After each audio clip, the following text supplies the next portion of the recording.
The days of photographers following Andy Coulson's orders are long gone. Today they wanted a shot of his downfall. The man who rose to the top in Fleet Street and then Downing Street was sent to jail today. 18 months for overseeing phone hacking at the News of the World. Mr Justice Saunders told the packed courtroom Mr Coulson has to take the major share of the blame for the phone hacking at the News of the World.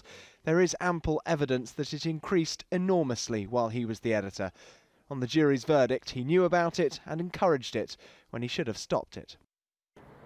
Until he resigned, Coulson was in charge of the Prime Minister's communications, and it was a short soundbite from David Cameron today on what that sentence says about his judgment.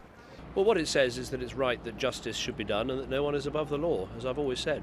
There were lesser sentences for Coulson's colleagues. 6 months for ex-news editor Greg Miskew, the same for chief reporter Neville Thurlbeck, and suspended sentences for news editor James Weatherup and private investigator Glenn Mulcair. He's already been jailed for hacking once. What those people did when Millie Dowler was missing was unforgivable, according to the judge. They listened to a message which suggested she was alive, but they didn't tell the police. The judge said that the fact those journalists kept that voicemail to themselves showed that their true motivation was not to act in the best interests of a child, but to get credit for finding her, and thereby sell the maximum number of newspapers. And the Old Bailey heard that hacking was all about selling newspapers. News of the World journalists were prepared to break the law to keep the paper's competitive edge. For the people who were hacked, the length of the sentences is less important than the message they've sent.